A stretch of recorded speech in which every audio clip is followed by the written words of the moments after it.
Let me introduce to you the game called chess. Chess is a board game played between two players. The game originated in India before the 6th century AD. One player is in control of the white pieces and the other player is in control of the black pieces. The player controlling the white pieces is often referred to as white, and the player controlling the black pieces is often simply referred to as black. White always goes first. Today, chess is one of the world's most popular games played by millions of people worldwide at home, in clubs, online, by correspondence, and in tournaments. The game is played on a chessboard, which is a squared checkered board with 64 squares arranged in an 8x8 grid. The objective of the game is to checkmate the opponent's king, whereby the king is under immediate attack or in check, and there is no way to remove it from the attack on the next move. Each chess piece has its own style of moving. So, let's proceed to the different chess pieces. So, here are the chess pieces. Let's start with the pawn. The pawn moves forwards only, never backwards. On its first move, it may only move 1 or 2 squares. After that, it can only move 1 square at a time, capturing only the diagonal.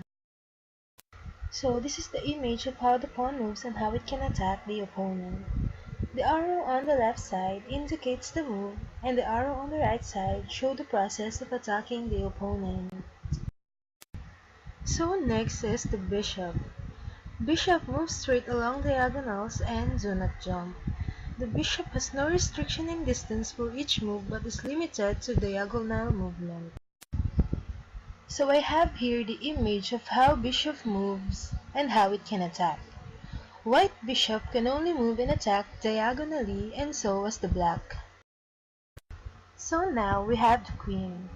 Each side gets only one queen. She moves along the diagonals, the ranks, and the files.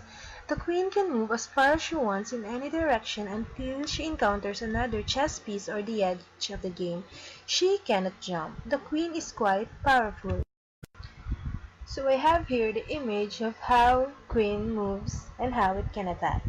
Like what I said earlier, the queen is quite powerful. She can move straight, horizontally, and diagonally. Now we have the rook. The rook is next in power to the queen. The rook can move any number of squares in horizontal and vertical directions. The rook, however, cannot jump over any pieces. So I have here a diagram showing how the rook can attack and how it can move. Like what I said earlier, the rook can attack horizontal and in vertical directions. Next is the knight. The knight is the only piece that can jump over other pieces. The knight moves in an L shape, but he can capture only on the square where he finishes his jump. So I have here a diagram showing the moves of a knight. As you can see, the X mark is the square where the knight can move. You'll notice that each move forms a L shape.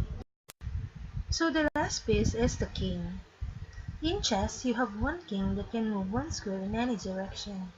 The king is the most important piece in a game of chess, but is very limited. The king can go in any direction, but only one square at a time.